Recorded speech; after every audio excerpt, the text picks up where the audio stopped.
wastahili ewe Bwana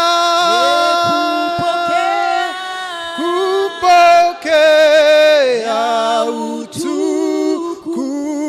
Wastahili Bwana, wastahili ewe Bwana, wastahili, wastahili ewe Bwana, wastahili, wastahili ewe Bwana kupokea utukufu. Tuna kuabudu Bwana, tuna kuabudu, twakuabudu, Tuna kuabudu Bwana, tuna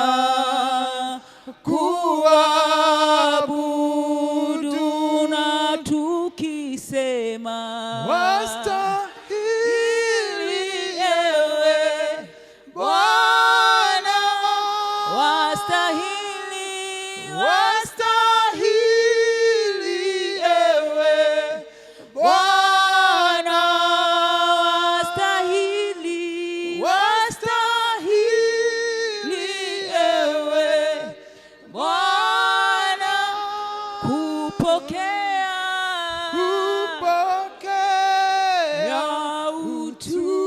utukufu. Tuchukue nafasi zetu za kumwambia Bwana, hakika unastahili. Imegharimu neema na rehema zako jioni ya leo kufanyika mabaki Bwana. Imegharimu upendo wako dhabiti Bwana, ya kwamba umeniwezesha kufika jioni ya leo. Tunapotafakari kuhusu ukuu wako na kuhusu upendo wako juu yetu, kunajengeka maswali juu yetu. Kama sio wewe Bwana, tungekuwa wapi? Lakini kupitia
The Word of God says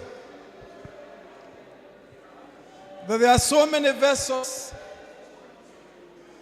but what qualifies us to be a vessel of honor, it is when we cleanse ourselves, when we sanctify ourselves, and when we separate ourselves from sin.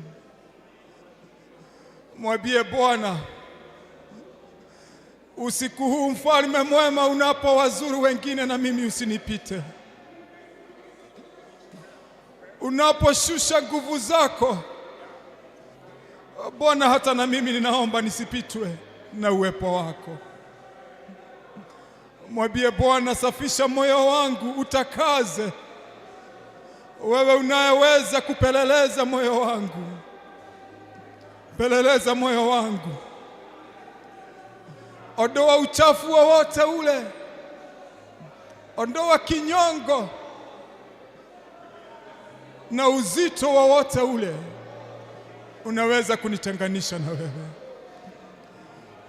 Mungu anasema Mathayo 11:28, nileteeni mizigo yenu nami nitawapumzisha. Bwana anatuitisha mizigo jioni ya leo. Bwana anatuitisha mizigo yote usiku wa leo. Una mzigo umebeba maishani mwako, una mzigo wa kila aina katika moyo wako. Yesu amefungua mikono yake miwili na kusema, njoo kwangu, njoo kwangu, leta mizigo yote nikupe pumziko. Usiku mwema, mkaribie Bwana, mpe mizigo yako yote, naye atapata kutubebea. Father, we thank you.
The Word of God says in 1 Samuel ya kwamba wakati wote wana wa Israeli walitaka kukutana na Mungu, aliwaambia waondoe miungu yoyote ile ambao wamejibebea. Iwapo Mungu anataka kutukaribia, anatuagiza usiku wa leo, iwapo mnahitaji uwepo wangu, ondoeni mizigo yote. Mwambie Bwana, ndiyo ninaweza kuwa na mizigo ya familia, ninaitua kwako usiku wa leo. Ndiyo ninaweza kuwa Bwana, nimebeba mizigo ya majirani, nimebeba mizigo ya wale ambao tunafanya kazi na wao, lakini Bwana, nimekuja kwako usiku wa leo nikapate uguzo wako, moyo wangu ukahuishwe, ukaweze kutembea na wewe.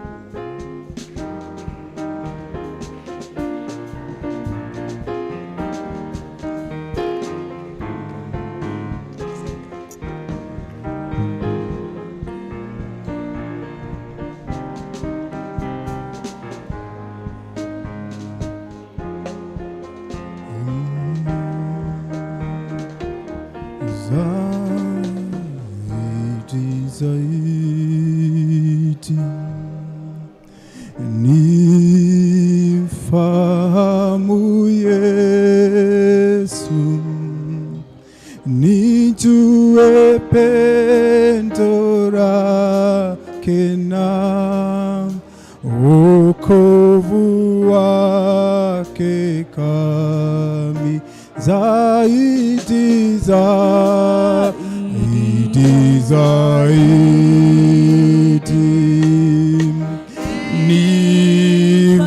nimfahamu Yesu, nijue pendo lake na wokovu wake kamili zaidi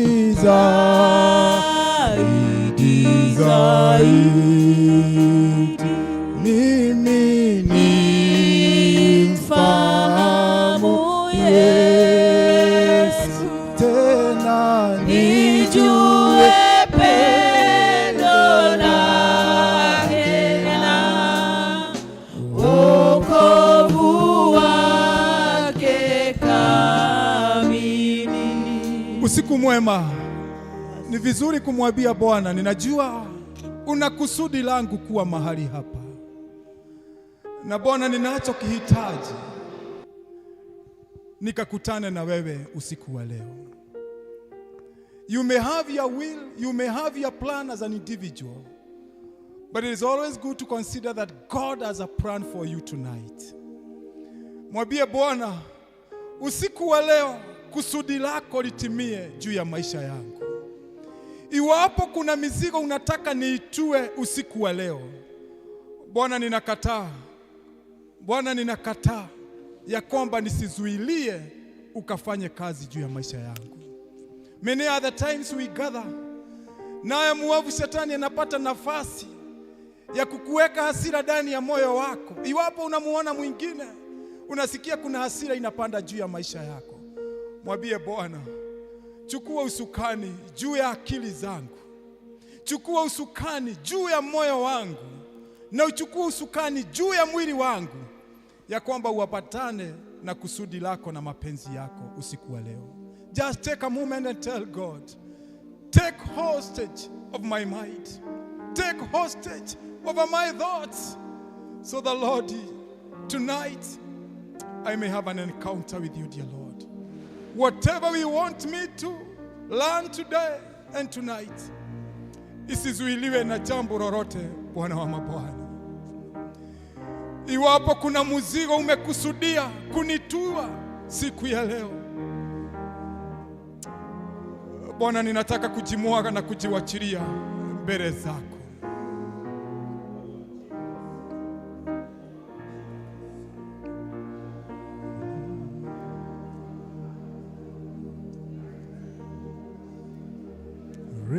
Reign, Jesus, reign.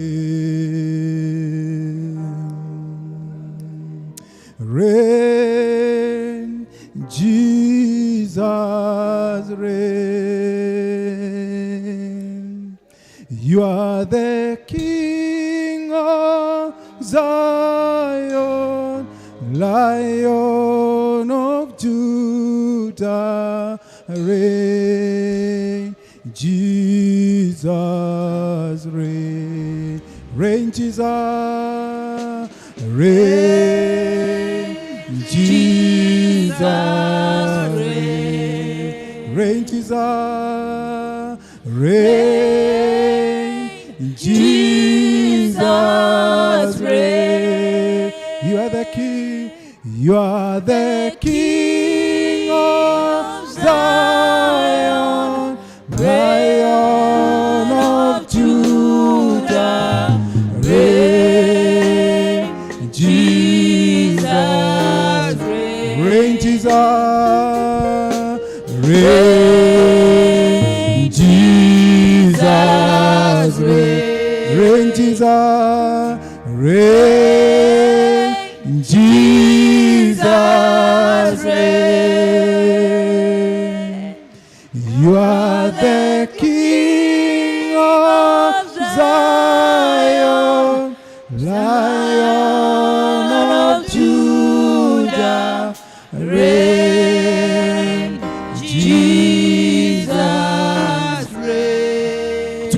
katika hiyo hali, chukua nafasi.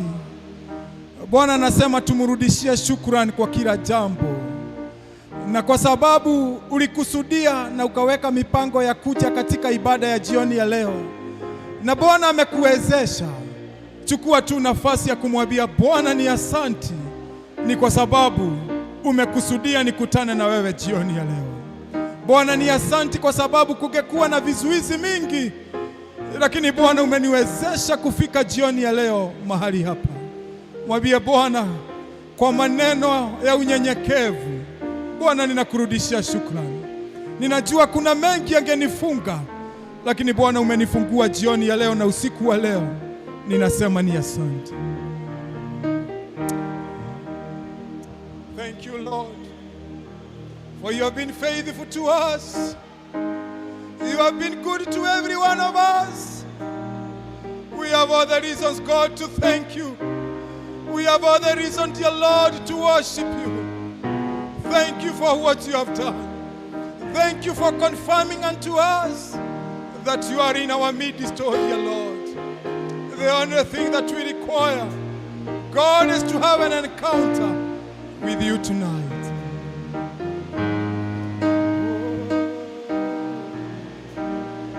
Mwambie Bwana usiku huu asanti, na moyo wangu ninauagiza usisahau. Ndiposa ninakuambia ni asanti. Asanti kwa mateso ya siku ya leo, maana nimeyashinda. Asanti kwa majaribu ya siku ya leo, maana nimeyashinda, na umeniwezesha kuingia katika hiki kikao. Hakika nikakana kila sababu ya kumwambia Bwana ni asanti. Asanti Bwana, maana ni kwa nguvu zako, maana ni kwa upendo wako, maana ni kwa rehema zako kufikia jioni ya leo na hata kufika katika ibada ya siku ya leo. Bwana ni asanti. Bwana ni asanti. Ninafungua moyo wangu nikisema ni asanti. Ninafungua moyo wangu nikisema unastahili. Hakika wewe ndiye Bwana.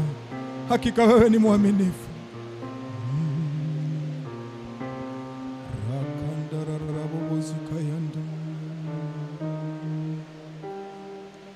Yu mwema, yu mwema Yesu, yu mwema, yu mwema Yesu, yu mwema, yu mwema Yesu, yu mwema, yu mwema Yesu, yu mwema Yesu, yu mwema, yu mwema Yesu, yu mwema, yu mwema Yesu, yu mwema, yu mwema Yesu,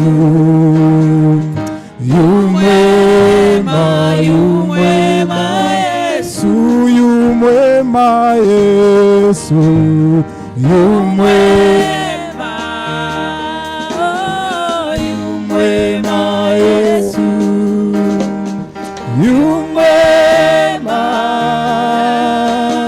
yu mwema Yesu, yu mwema,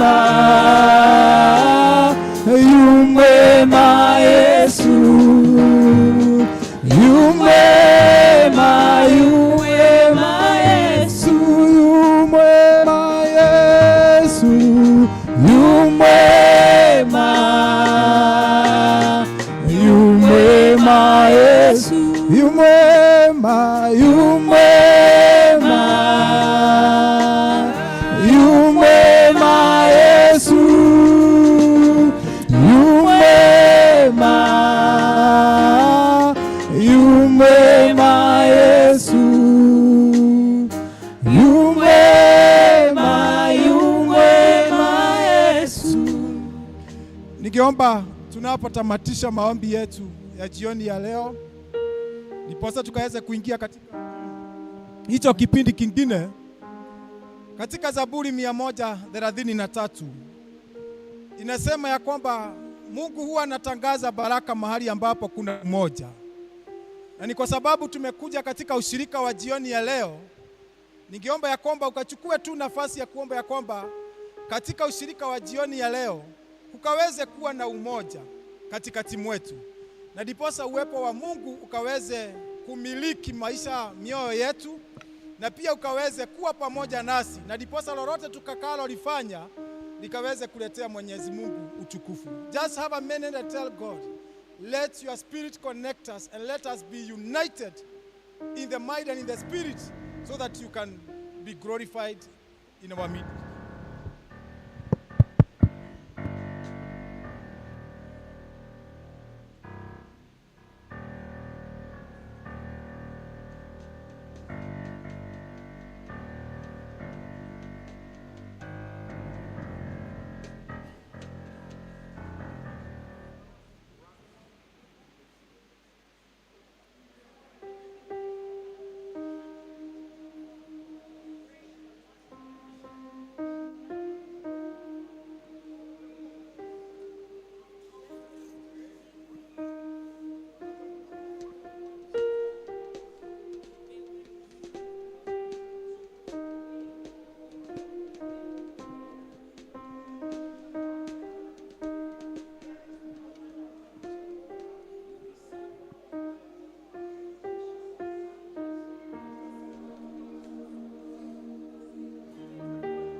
Wale wako mbali waweza karibia.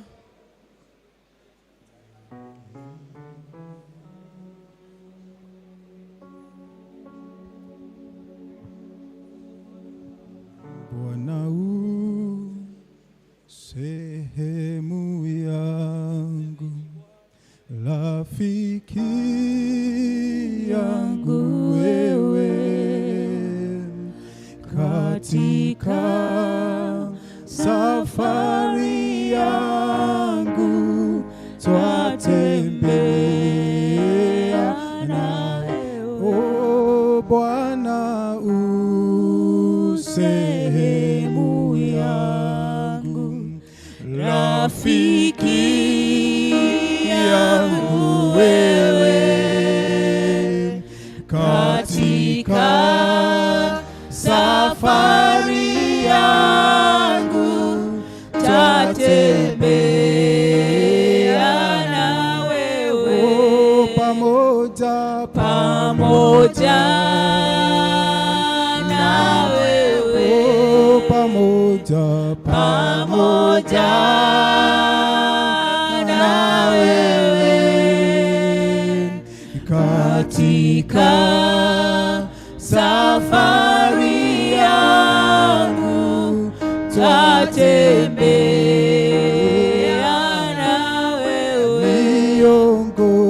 Niongoze safarini, mbele unichukue, mlangoni mwa mbinguni niingie na wewe. Pamoja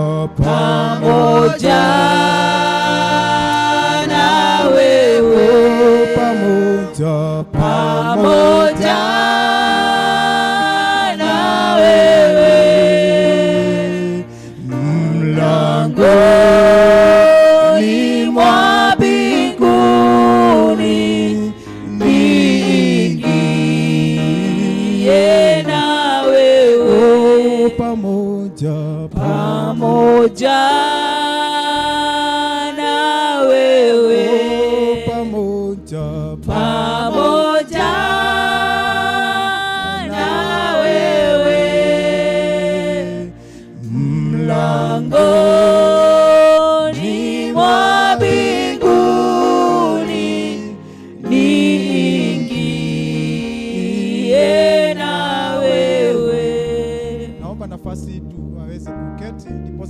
tuweze kumwalika our elder patron atupeleke mahali hapo kwingine tukiwa bado tunaendelea.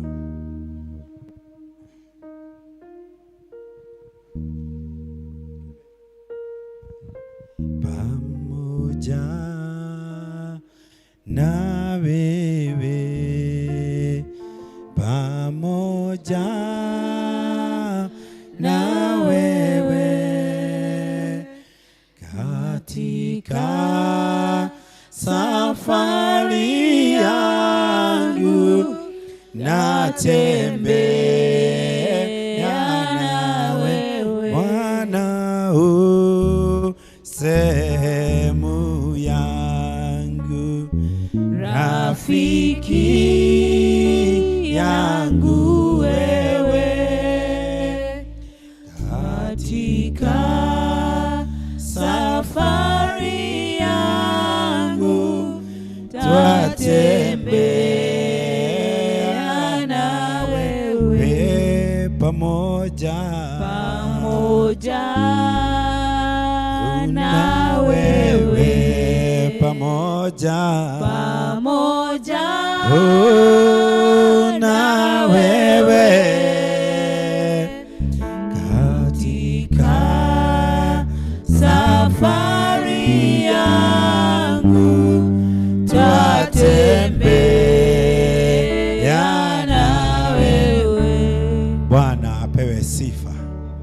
Amen. Karibisha aliye karibu na wewe, mwambie yeye amebarikiwa. Mkumbushe tu yeye amebarikiwa. Muririkanie we ni mundu murathime.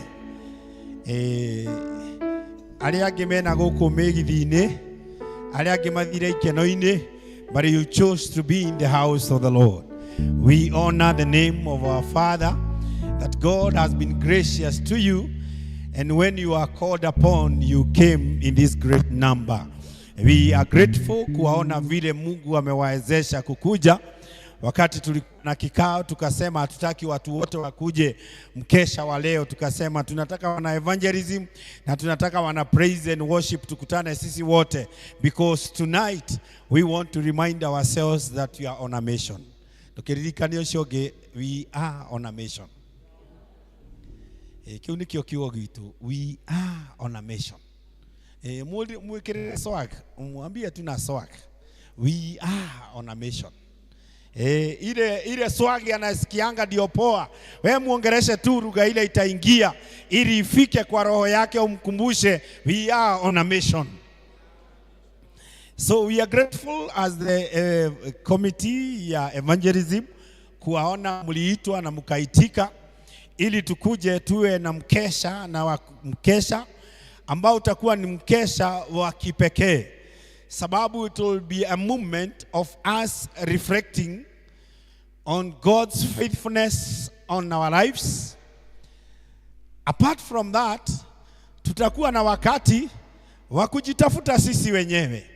We want to find ourselves, ili tukiweza kujitafuta tuweze kuona our mission in the kingdom. Therefore, as we meet tonight, as we look at a few issues ambazo tutaweza kuziangalia, ni vyema kuwa na nafasi ya kutafakari kule Mungu ametutoa, tuweze wewe mwenyewe kujitafuta mahali yako katika ufalme, na ili ukaweze pia kujua jukumu yako katika ufalme wa Mungu. Kwa hivyo tuko na mambo matatu ambayo itakuwa ya muhimu tonight that we shall deal with. Na kwa hivyo tunapoingia katika neno, ni vyema kuambia Mungu aweze kukunenea. Ambia Mungu aweze kukupea ufunuo mpya, na ili katika neno lake likaweze kuwa la baraka kwako, na ninajua tutaweza kuinuliwa naye kwa sababu yeye ni mwaminifu. Pamoja na wewe, pamoja na wewe, katika safari yangu twatembea nawe, niongoze safarini, mbele unichukue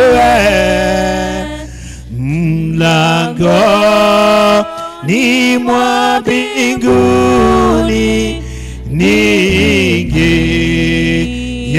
na wewe pamoja, pamoja, pamoja, na wewe katika safari yangu.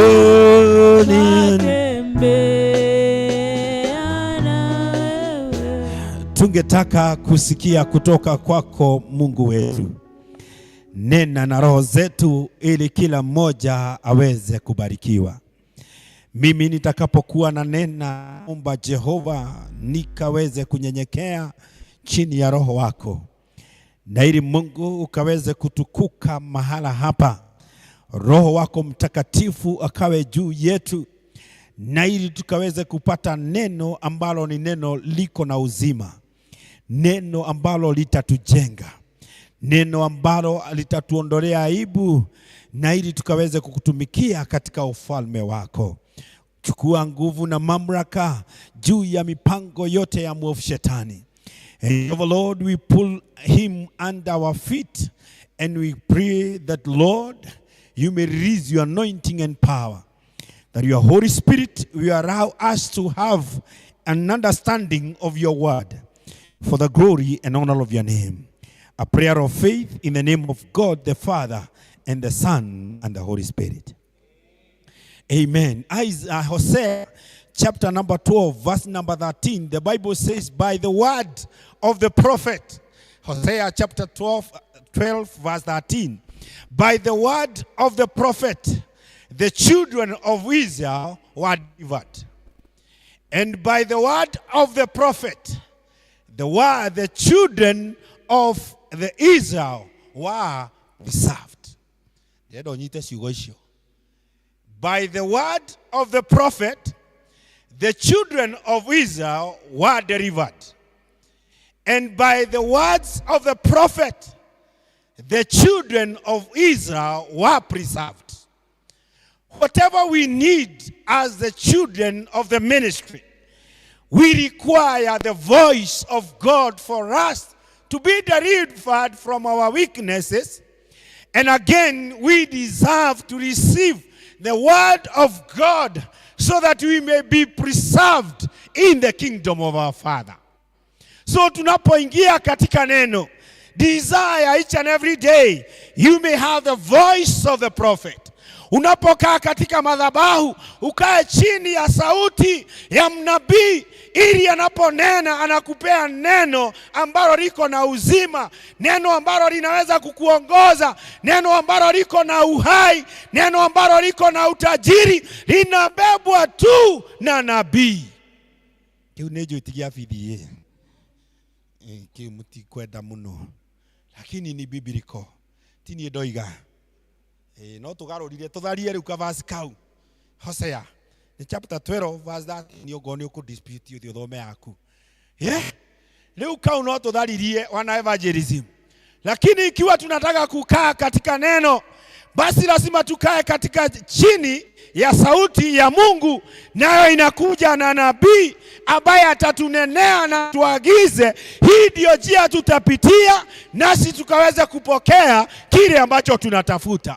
Najua usiku wa leo tumekuja, kila mtu ako na lengo lake.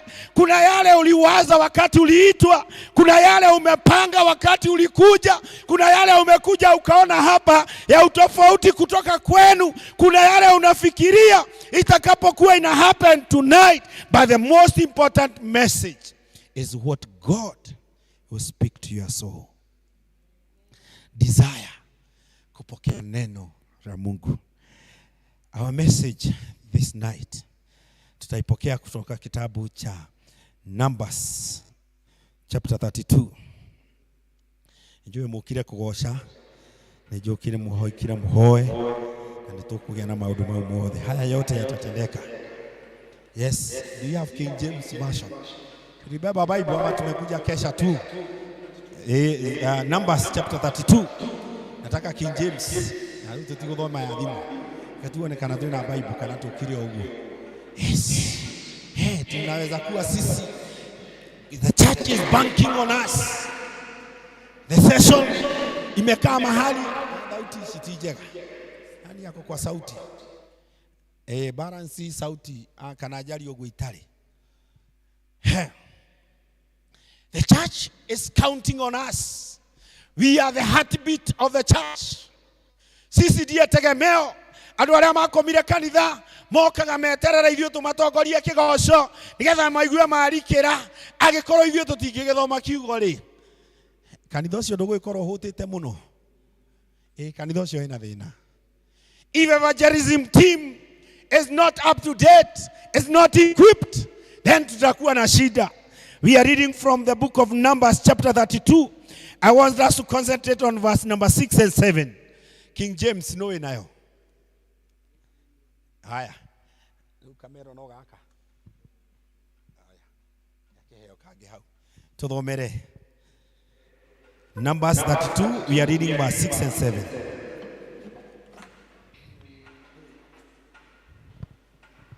Do you intend to stay here while your brothers go across and do all the fighting? Moses asked the men of Gad and Reuben, why do you want to discourage the rest of the people of Israel from going across to the land the Lord has given them? Thank you. We are on a mission. Tumesomewa historia mzuri ambayo ukienda nyumbani, take your time and study these 4 chapters, the last chapters of the book of Numbers. Here, we are reading a story of Moses wakiwa karibu kuingia akuvuka mto wa Yordani. Now, a story arises. Wana wa Israeli wanafaa kuvuka mto wa Yordani so that they may go and occupy or inherit what was a gift to them.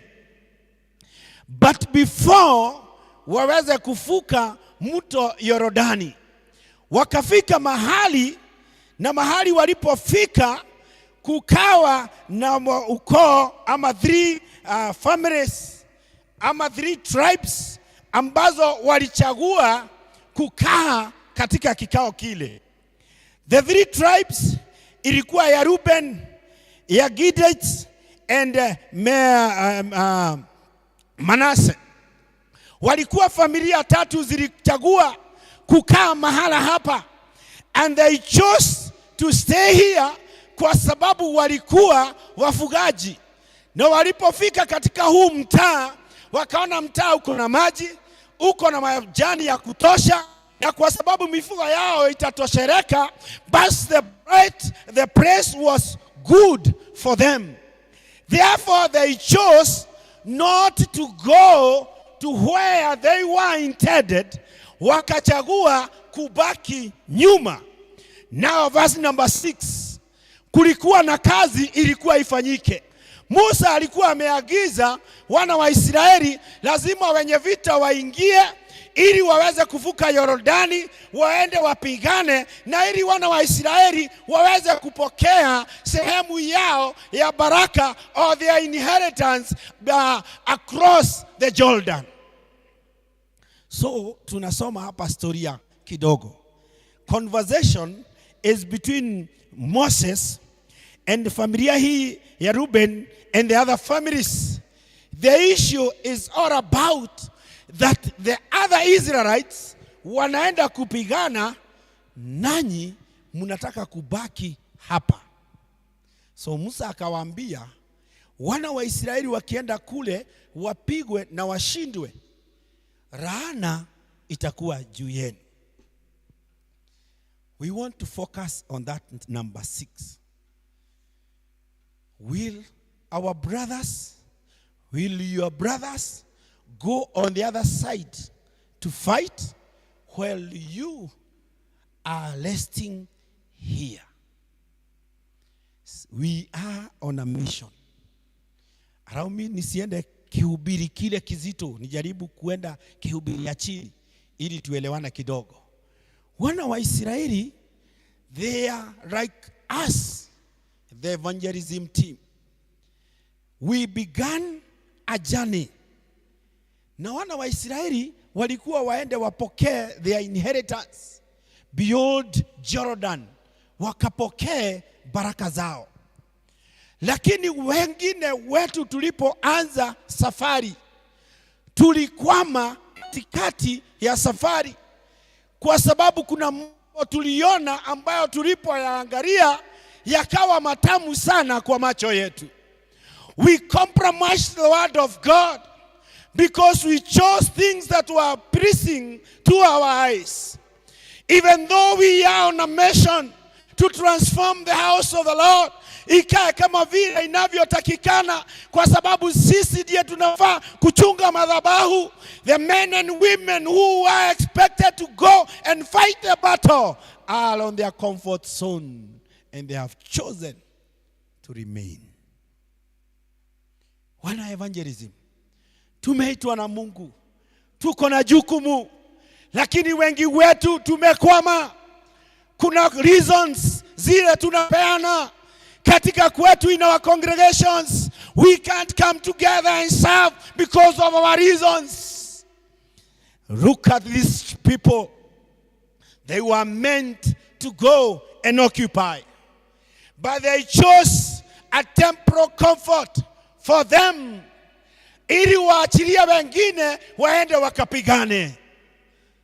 Swali ni, wewe utabaki ama utaenda na wengine ili tuende tukapigane vita? Because the house of the Lord inahitaji watu ambao watapigana, kwa sababu vile tulipigana vita za juzi hazitatakikana leo. Ile strategy tulitumia wakati ule sio ile itatumika leo. You realize David throughout his life alikaa katika vita. And if you study well the life of David, hakuna vita alipigana with the same strategy. I want to remind you, missioners, evangelism team, we are on a battlefield, and yesterday's strategy might not win today's battle. Therefore, you need a new revelation, and that can only be found at God's altar. Somebody must keep the fire burning at the altar, ili tuweze kupata ufunuo mpya vile kazi ya Bwana itakavyofanyika. Kwa hivyo ni jukumu lako kuchagua kama utakaa kama hizi familia ya Ruben na wengine wakachagua wao wenyewe kwanza watabaki wakae, mifugo yao na maisha yao inawiri huku, na wana wa Israeli waende ngambo ile wakaangamie. We need to choose. Either we allow sisi wote tuende katika madhabahu ya Bwana, tuashe moto katika madhabahu, tubadilishe madhabahu, kwa sababu wewe umepewa nguvu na mamlaka ya kusababisha jambo mpya. Kila Jumapili ukija unasimama katika pengo ili tusiwe kuu katika ibada ya kawaida. Tugoka tugatida tunogete guku ni ura tuinithirio na ni nyimbo itaranyita itire na flow. Tukire, lazima tuamuke, tuchague tuende sisi wote tukapigane, ama tuachilie wengine nao wakienda waangamie. Biblia Musa akasema wao wakiangamia na wewe ulikuwa mmoja wao, laana itakuwa juu yako. We must choose to work as a team. Moses akawaambia lazima muenende pamoja na wengine. Even though you desire to occupy this land, hamtaki kwenda kule, basi lazima nyinyi muungane na wengine. Moses made a vow with these 3 tribes. Akawaagiza ya kwamba ikiwa mnataka tu kukaa hapa na msherehekee na mkae huku, you don't want to go and occupy where your inheritance is, then one assignment Moses said, we can't discourage our people. Rorosio muriganitie mwere rĩu ti ihinda rĩa gũkũ-discourage, ti ihinda rĩa kũruci roho unarusi tamaa, unakata tamaa. Sio wakati huu, ti ihinda rĩrĩa rĩu tũracoka na thutha, sio wakati wa kuangalia nyuma, ni wakati wa kushikana mikono tuende katika madhabahu ya Bwana tukatekeleze yale Mungu ametuitia. Moses said, wathi ni guthoma no ngono rarumirira ni guthoma chapter yo. Moses said to these people, lazima muambatane na wengine, na mkienda muweze kupigana hiyo vita, na muweze kusukuma adui zetu na muwaondoe katika zile shamba, na wana wa Israeli waweze kuoccupy what belongs to them. Then mimi kama Musa, I will allow you to occupy this place. A vow is required so that you may be able to move as a team. The success of these people was pegged when they realized no one can make it alone. Musa akagundua ya kwamba hii kazi sio ya tribe moja, sio ya ukoo moja.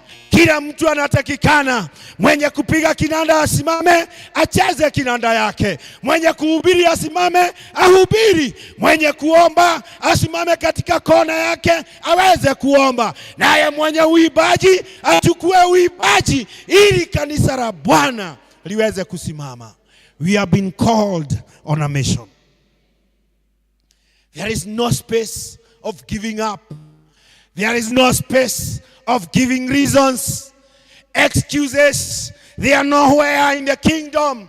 And tonight God is telling us, tushikane mikono ili tutekeleze kazi yake.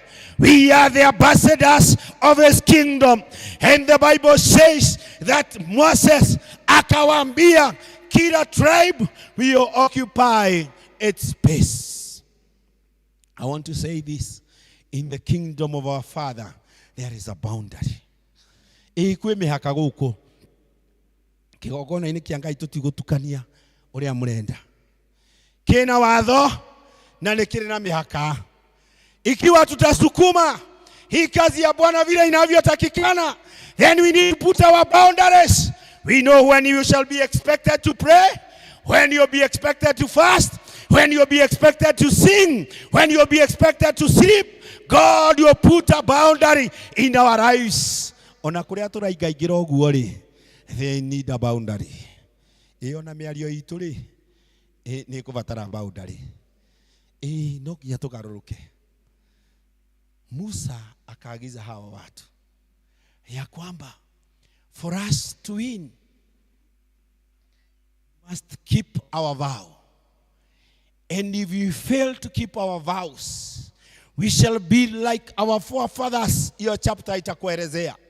Akawaambia, if you don't keep your vows and do what God expects from you, a curse will follow you. Church of Christ, tonight, God is telling us, we need to understand the challenges that are before us. And as we understand the challenges, then we must choose, number one, not to compromise what belongs to our Father. Let us not to compromise the gospel of our Father. Nitodwaro nimehithanetie na kiugo turaigania itonone ndagekera twikesha tugeciria twi hamwe muno sande tukete nuo kagutuinithia ukahura kona kigogona tugoka kwaibika haha. We need to shape up. Let us not compromise what belongs to God. Our God is serious with us. Let us be serious with our Father. He is saying He has raised the best for us. But some of us are in a temporal comfort. Don't choose temporal comfort in the kingdom of our Father. Adua yari family no ya Reuben. Their intention was to weaken the children of Israel, not to attain what was before them. We need to do an evaluation as a team, whether you are for us or against us. You are joining us or you're not for us. You want to stand on the gap. Ukiambiwa na mwalimu wa praise, uibaji unakaa namna hii. Tio tidi ogitunegenera guku. Tuikare uria watho rathi. Jambo la 4. God wanted these people to remain focused. As we go and serve from our constituency or from that small ward, kanisa lenu ndilo naita constituency ama ward, utakaporudi kule na wakati wa kuja pamoja katika parokia, we must remain focused that we have been called on a mission and there is no comfort here on this world. Mundu arikia wira ni guthia thia gwa ithe. Koguo gutiri na ihinda ritu ria gukoma. Twirutanirie, lazima tujitoe. Tukuje overnight nyingi, tujitoe tufanye mod practice ili za madhabahu ya Bwana ikae kama vile inavyotakikana. Ndio uragia atiriri. Twathiaga youth conference, tukaina nyimbo cia ibuku, tukaina andu makayonoka. Na gutahunjitio. Na tutirari oro wa praise. Siongei mambo ya praise and worship. Tunachukua tu hymnbook. Watu wanaimba nyimbo 3. The presence of God in a flow. Na unaona watu wakiokoka. Lakini siku hizi ndio kwanyu kwaonoketwo riri. Sijui mara ya mwisho wewe kuhubiri mtu akaokoka ilikuwa lini? We are very dry. Nituomeirwo. Nitondu roho wa Ngai ni watutigire. We want to come back. God is saying, let us remain focused. Moses reminded these people, we are on a mission which you must accomplish. And therefore these people, lazima wangetoe the line so that they may win the battle before them. We have been called again as a servant of God. And therefore, as we work for our Maker, we need to know that our God is ready to energize us to overcome. Hawa watu hawakuwa wanatakikana mambo mengi. They needed the power of God for them to overcome.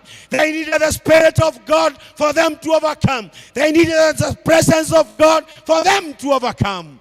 These are the pillars that we need as we serve God. That you need the presence of God.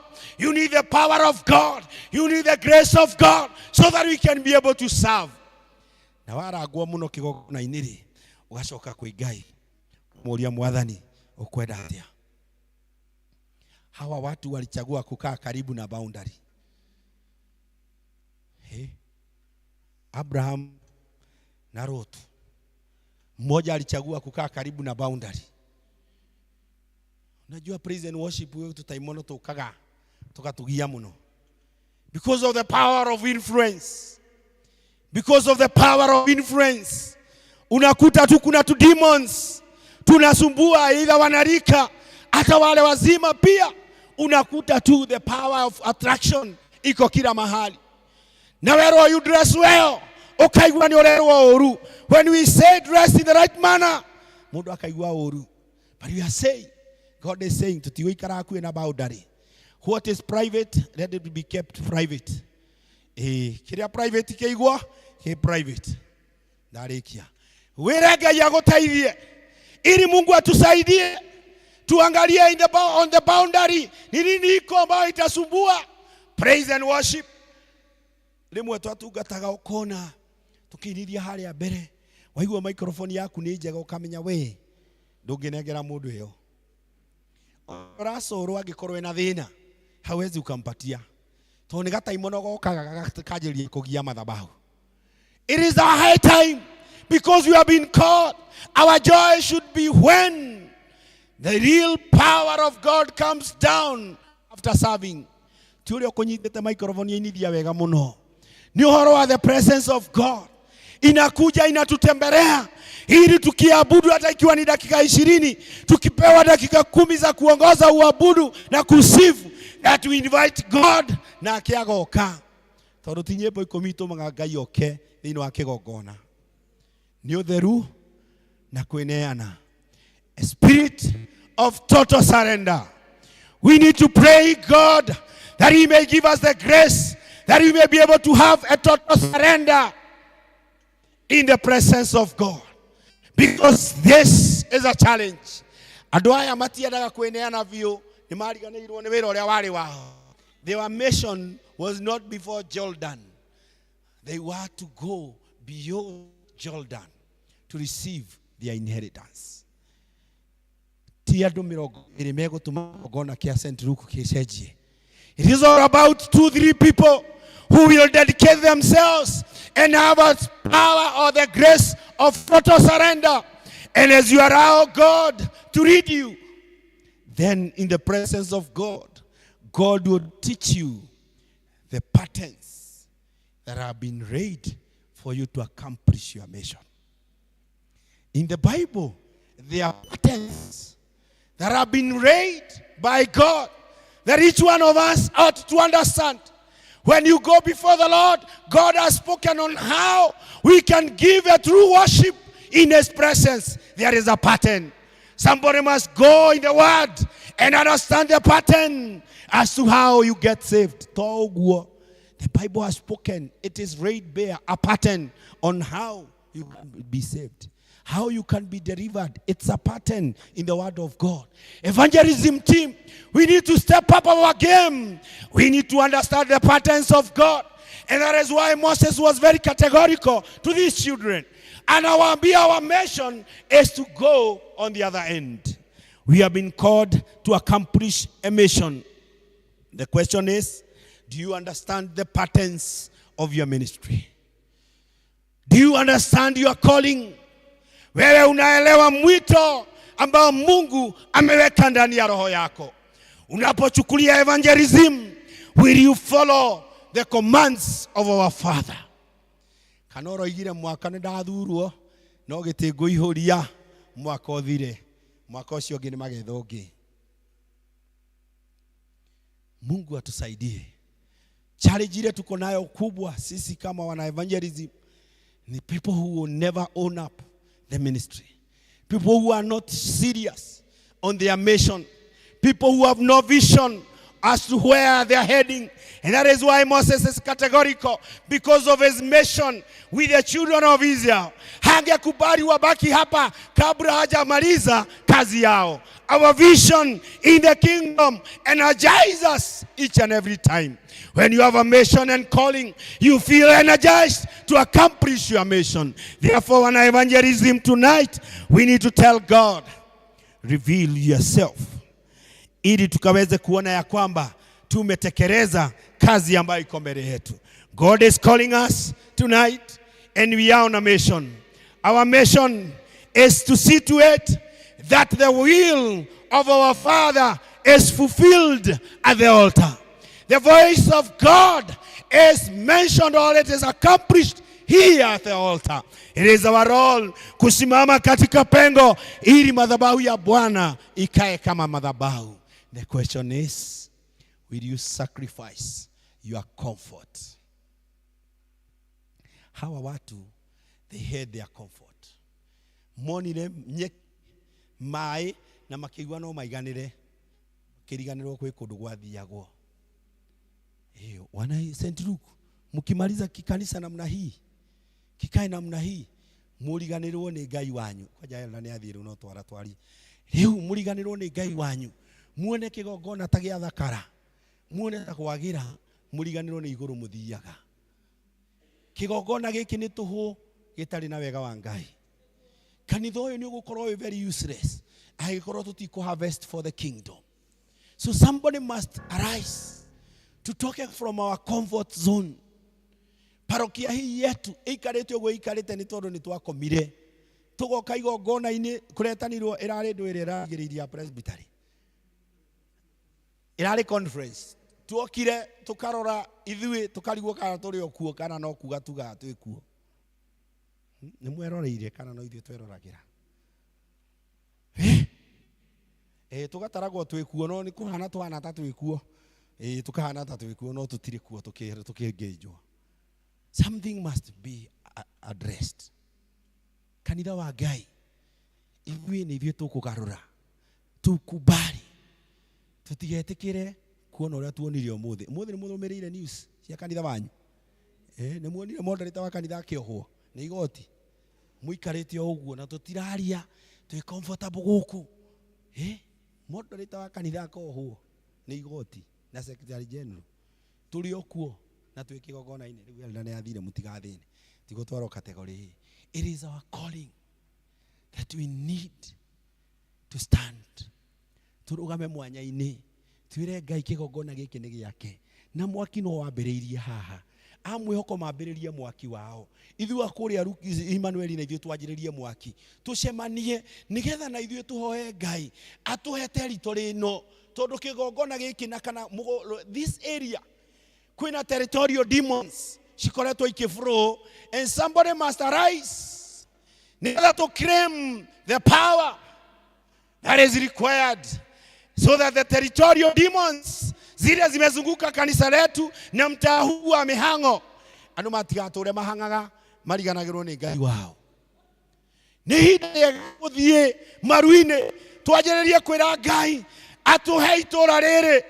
We must be accepted na tũkwanjĩrĩrio kĩgongona-inĩ, because when our worship a true worship pararie Ngai na igũrũ, God will attract his people to the kingdom.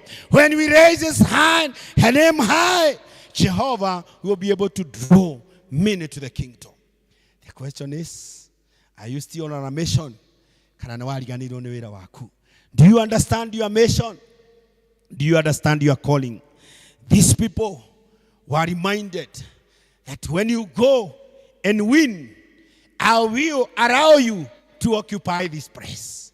Your inheritance has been prepared.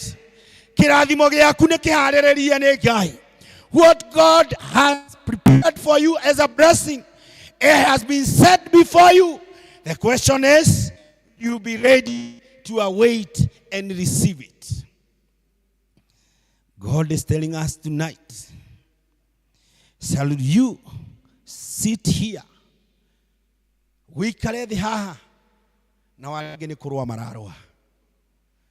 year 2026, 2025. As we serve God, God is asking us that question.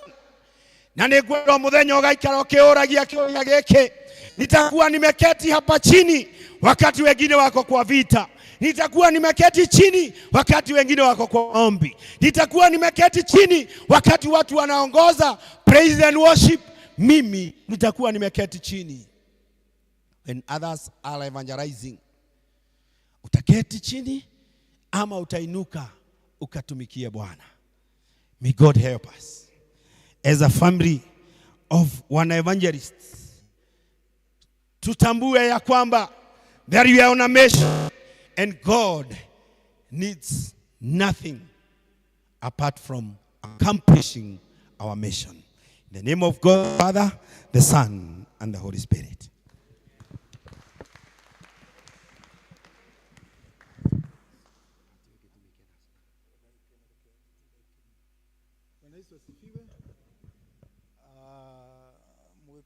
Jiguanere enayo dideko nere magoro watafsiria wale kama Ryan na Wangari hapo, watafsiria kwamba mwenye akona masikio afanye nini? Asikie, na mwenye akona miguu anasukumika. Bwana Yesu asifiwe. So ni vizuri, is a challenge to all of us, na ni vizuri kujiuliza na pia kutafakari ndani yako na kujiuliza, what is my assignment in this parish?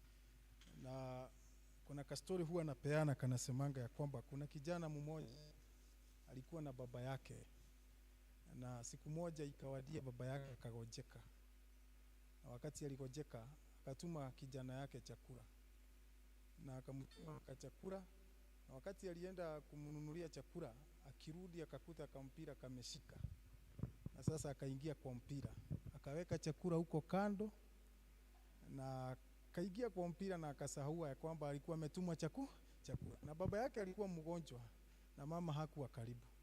Lakini kijana alipocheza sana, ikafika wakati akaingiza bao mingi Eldabot. Akaingiza bao mingi na akashangiliwa sana na mashabiki huko. Mnajua vile watu huwa wanachangiliwa sana. Na ikafika wakati mwenye kuref ama the referee akapiga kipenga cha mwisho. Na sasa kijana mwenye alikuwa anashangiliwa na watu sana, ikafika ni wakati wa kurudi nyumbani. Yesu asifiwe.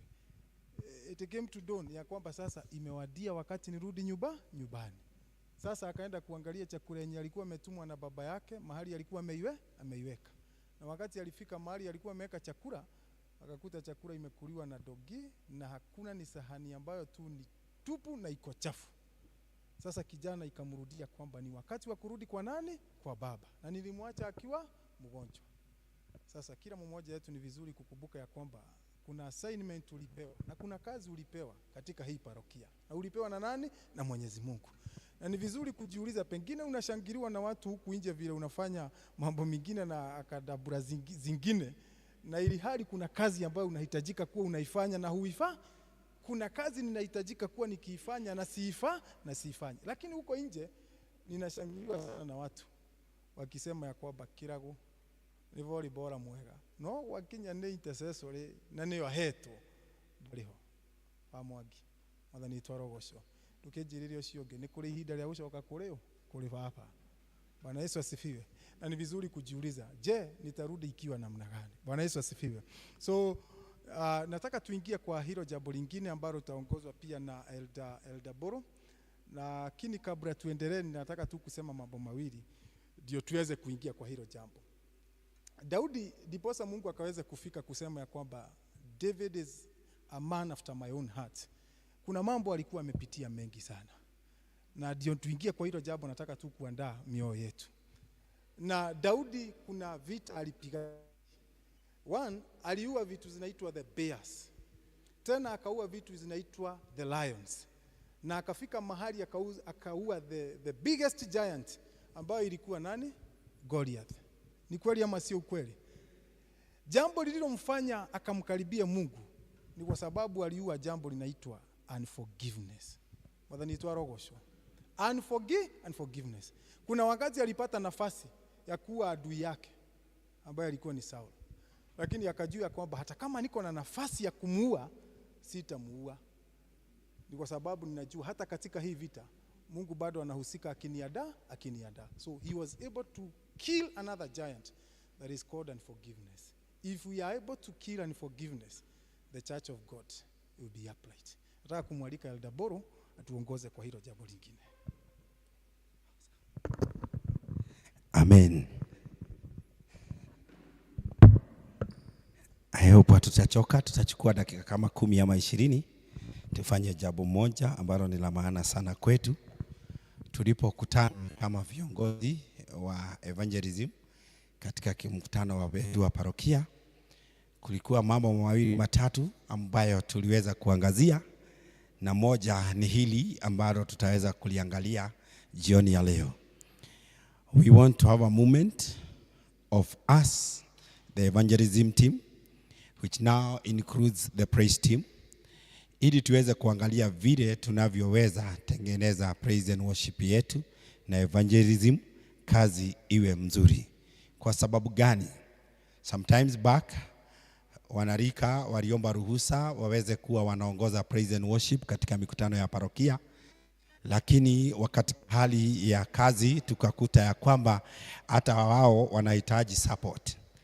Not that they have been failing totally, but we realized we need to have a stronger team apart from what the youth have been able to accomplish since we were assigned that role. Tukaona ya kwamba if we are able to come together, the seniors and the youth, we bred together, we can come up with a stronger team. Paka hapo tumeelewana? Kitari tuko pamoja hapo? So katika hali hiyo tumekuwa na upungufu katika uibaji wetu in our congregations. Tumejipata tuko na shida nyingi sana za praise and worship. Katika parokia pia tukikutana mikutano watu wanaenda wanajiandaa, lakini pia tukifikia siku ya event bado unakuta kuna changamoto. Many a times kama ilikuwa covenant renewal we did here that the youth and the members were not flowing.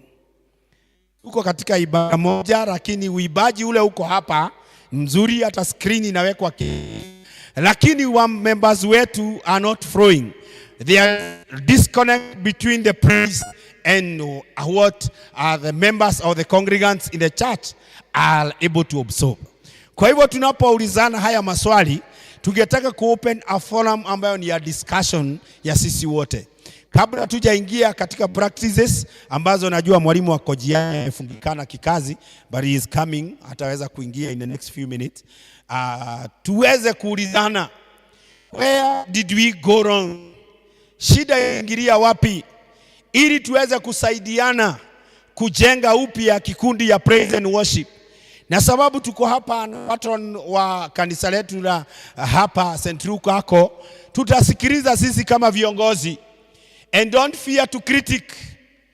Era modo criticize. Critic comfortably. Uduria munene kanitha uyu gigwika no gukuhinga giathi. Na uyu ni kiragerire kirahingũrĩirwo andũ othe mutigakorwo mena pressure. Ana thuri to marake hingũrĩirwo. Ni ndugakorwo ina pressure muno. Wiarie. Mimi nataka uongee, sababu unapoongea itatusaidia. Tumekuwa tukitoka huku tunaenda kanisa zingine, unasimama tu dakika 20 15 unasikia praise and worship, unashindwa kwetu ni kanisa haikuangi sawa, ni sauti inakuanga shida, ni praise team iko na shida, ni uibaji, ni nyimbo hatujui, shida iko wapi? It is not all about prolonging the songs. It is not all about singing so many songs or short choruses. Kuna kitu huwa iko na shida katika madhabahu yetu na katika kanisa letu. Kwa hivyo tunataka wana praise team. Secretary, tarehe ya agenda kila hato toto. Ako wapi secretary? Ama tu appoint mmoja. Ryan yako. Nimemuona Ryan. Ana nimemuona mahali. Sawa. Bas kaa chonjo. We want to have a mic ingine Ryan atapeana. Ryan upeane mic. Na kila mtu tunataka kukupea 15 minutes. We have a discussion. Ama 20 minutes. Kila mtu aseme vile angetaka. Ili ukitoa sauti yako, useme vile unaona. Nikore kwaria dari ya urutodo adumokira. Okiura. Nikio kia mugio inyuothe. Haya, wira ni timu wake. Haya. Niguo tigana kio. Na bas. Haya. Nigeo dhamaki kiora. Nige kaigiro dhamaki ini. Dabodhu, do that exposition. Tutatufanyia, utuambie next time. Tukamenya kana kaigiro dhamaki ini tugakon twagiria. Ikare haria kiagirire tukorio kiuria. So, tunataka ku open the forum. We want to have a discussion. It's an open discussion, an open mic. We want to hear from you members. One, tuwape tuwaliesi ya praise and worship. Soka tuke kwa evangelism. Sawa? So kila mtu akona freedom ya kuongea, tuweze kuchukua na tutafute solutions tukiwa pamoja. So whoever have an issue or want to give something, oyagu okona iguru walie. Na ndugetigire. Usiogope kutuambia, sababu we want to have harmony in what we does in this church, in this parish, in our congregations. Tunataka praise and worship ikae fire na ili kazi ifanyike vizuri katika madhabahu ya Bwana. Haria turaigwa hatuhinyete mahali tunasikia ikitufinya sana. Basi hapo ndipo tunataka kusema ili tusaidiane. Haya, inua mkono mahali huko. Now you feel free. Yes. Mike, pea yeye Mike ikiwa anataka kuongea. Ani anataka kuongea ama ni nani hapo? Haya. Sawa, ndukihe Sara. Sara ni joide kwa kaudu nigetha ambiririe. Mnanikosea sababu nataka Mike. Yes. Peana Mike umalize na ani hapo. Yes. Wacha Sara aanze sababu hata ogopa. Niwe muiki ule ali test. Na ndiguzia keki ni thiru. Ngo tunegera. Keki ti thiru. Praise God. Ndani ya ngosho. Nimeokoka, Kristo ni Bwana. Amelinda moyo wangu na kunitia nguvu. Sababu bila nguvu za Bwana kweli hatutaweza. Mimi kwa upande wangu naonelea ni vizuri wakati wa praise and worship. Praise and worship ni kikundi ambacho nimetabua sasa hivi ya kwamba ni kikundi ambacho kinaelekeza watu. Unapokuja kanisa, watu wale wote wanakujaga hapa kanisa, wengi wanakuanga wamebeba mizigo. Haso hata si ati hakuna mtu ati kuna mtu ana mzigo, kila mtu ako na mzigo. Na wakati unaabudu Bwana ina depend na vile umebeba Mungu. Si mnakumbuka ule puda aliambiwa aende afunguliwe na mtu akiwauliza aseme nini, waseme nini, Yesu anafanya nini? Kwa hivyo mambo ya praise and worship ni kukua na roho wa Mungu akuongoza katika maisha yako. I mean roho yako iongozwe na roho wa Mungu, sababu huwezi ukaepeleka watu biguni na hata ujui wewe ni wapi kunaendwa. Kwa hivyo naomba kama kujazwa na roho watu wasiogope roho wa Mungu, kujazwa roho wa Mungu ili ukaweze kukua na revelation. Maana hata tunaweza iba, si tulianza kuiba kitabu tukiwa youth, bado hata tunaimba, lakini mimi nimeona roho wa Mungu, bila roho wa Mungu kusema ukweli hauwezi ukalidi watu kwa praise. Na ninaomba tuombe Mungu atupeleke hapo unatufundisha yani, ama unatuambia kwamba to go deeper, yani tuende zaidi ya vile tuko. Hiyo kitu ndio itatusaidia kwa sababu roho wa Mungu ajaze mioyo yetu. Hiyo tu ndio itatufanya tuweze tukaelekeza kanisa. Sababu wokovu ni kitu ya dhamana. Juu unaweza iba hata kama hujaokoka kwa sababu ulikuja praise. Si tulianza kuiba tukiwa huko Muyoko, kwa kuja kuiba huko. Uenda hata nilianguka na bado niko pale na utaninyang'anya, maana roho wa Mungu ahami. Lakini kuna ile mahali, kuna mahali utaweza kufikisha watu. Kwa hivyo hiyo ni jukumu ambayo tunafaa kubeba. Okay, Sarah is talking about the talent and the gift of the Holy Spirit. Some of us are talented, lakini the power of God is not with us. Then we need to learn more about the power of God in the ministry of praise and worship and evangelism. And I think that can be good. Tudome ohoro the power of the Holy Spirit, how it works with us in the evangelism and praise and worship. Hapo tuko sawa. Ewe odabodhu dukenyite ka utoni ugo ikari sachi nigetha tuthomithie. Haya onongoro ti umuthi. Haya tupate mwingine Kitari. Pea Kitari hapo nyuma. Sema yote ndugu. Thank you. Bwana asifiwe. Kanisa Bwana asifiwe. Amen. Kwa majina ya Paulo Gitari, Kristo ni Bwana, ameniokoa na amenihifadhi. Nimekuwa Mungu mwema katika maisha yangu. Bwana asifiwe. Langu mimi ningesema tu mambo ya uongozi wetu wa kanisa ama administrative ya kanisa letu. Ningekumbuka tumekuwa kwa praise team ama kwa evangelism kwa muda mrefu na mambo mengi tumekuwa tukishuhudia. Tuseme kama wakati wa ilikuwa hii gani tulikuwa nini hii nyuma ilikuwa gani? Hii ni convention.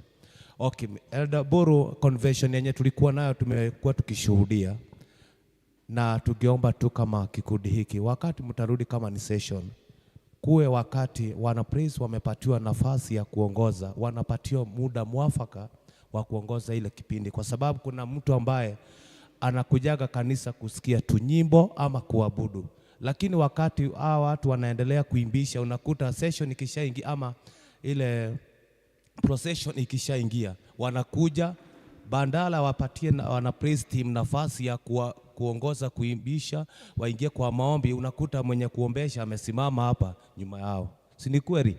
Tungeomba tu kama ni wakati wa kuimbisha, kanisa letu lipatie wana praise team nafasi mzuri ya praise, worship na kuomba, ndivyo mwenye kuongoza maombi marefu awapate nafasi ya kunini.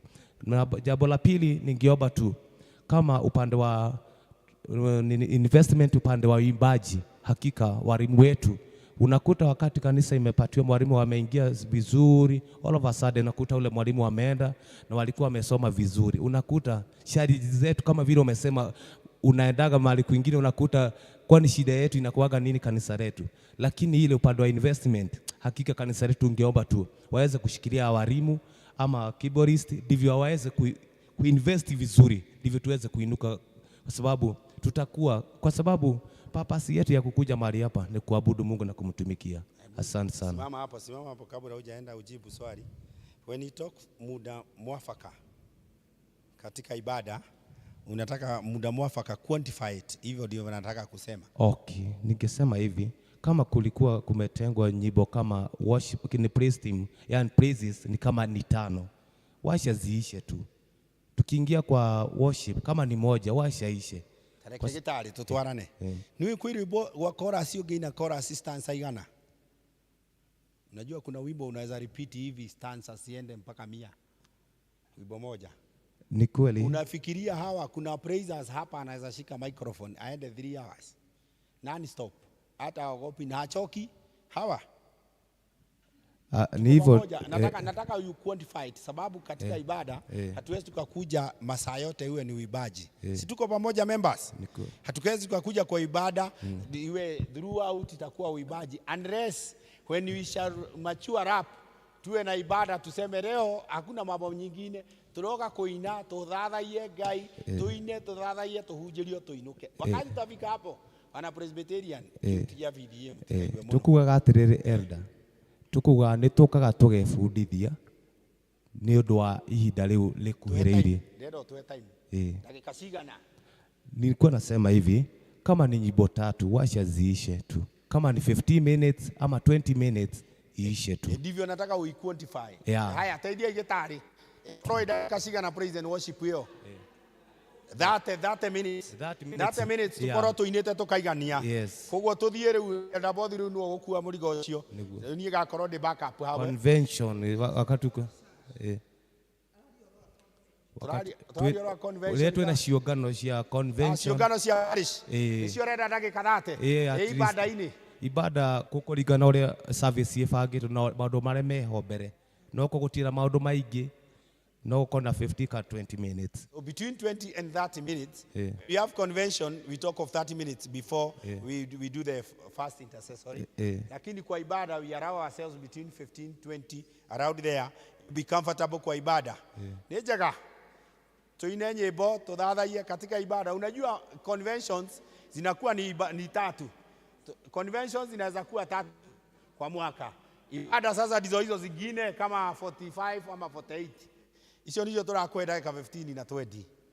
Najua vile mtasema ndivyo tutapanga. Yes. Mimi ningetaka Bwana asifiwe. Agnes from St. Luke, nimeokoka. Niko katika uimbaji. Sasa hiyo imeniguza sana. Hapa huwa tumepewa 30 minutes. Na noto igua turenda kuongerero, so hatuwezi rudi 20. So we stick with that, we benchmark with 30 na St. Luke, si ndio? Sisi wote across the board iwe ni dakika 30. Lakini mjue the new system, the new congregational service program ile inakuja haitakuwa vile tumekuwa. So tutakuwa tunakuja procession, tukija procession kwanza tunakuwa na wimbo ya tenzi, tunakuwa na for running verse, then tunaingia praise and worship. Tuko pamoja? Nyinyi na watuma kwa sababu ni kutoka January mtaanza hiyo program. So itakuwa katika congregation tunakuja procession, Elder akibeba Bible anaileta hapo mbele. Akiwekelea the service leader anatupea tenzi. Tunaimba tenzi moja. Then the forerunning word ama the guiding verse inasomwa. Kutoka hapo huyo anasoma, huyo alikuwa amesoma anaomba. Kutoka hapo tunaingia katika praise and worship. Sasa dakika zetu 30 zinaanza kuhesabiwa hapo. Tuko pamoja? That's the new system. Kutoka hapa uelewe and hear it from me. Usianze kwenda kusubuana na elders in your congregation. From January hiyo maneno utaipata sana, Si ndio nakwambia 30 minutes zetu sasa ziko hapo praise and worship. Tumesema 30 minutes. Sasa hiyo ndio tunajaribu kwenda katika congregations tuone how practical it can be. See, we shall do the piloting katika congregations. You do the piloting. Our desire is to have harmony na kuabudu kwetu kuwe na roho wa Mungu, lakini I promise you January tutakuja. Hiyo tutakuja kusoma how I have talked of the patterns. Tutasoma the pattern ya Holy Spirit, how it works in an evangelism team, how it works for you as an individual, as a praiser, ili kazi iwe mzuri. Haya, jambo lingine, mkono ingine. Mungu nimeri na niguo tuikarire. Mkono ingine, kuna mkono pale nyuma. Nyuma yero uko kona, simuoni vizuri. Good. Praise God. Amen. Praise God again. Amen. My name is Stacy. I'm new but I'm not new. Yes. Wengi wenu hawanijui, but I still call myself new in this church. To me, I'd say praise and worship, it's all about submission. You submit yourself to the person. It's knowing who you are worshiping or who you are praising. So the moment you know who you are worshiping and praising, you submit under the authority of that person. So it's submission, prayer, because there's no way you're going to lead people into praying without you praying. So it's submission, prayer, and practice. Thank you. That is according to me. Asante sana, asante sana. That's very personal. Hiyo ni call ya kila mmoja. Submission si ni wewe mwenyewe. Submission is a pillar within the evangelism and praise team. Kwa hivyo wewe carry those 3 pillars, and I believe when an elder will be talking about the patterns, it will be there. Haya, hiyo sio ya leo, mtasoma na pia tumechukua hiyo. Twende tuanze kupractice katika congregation zetu.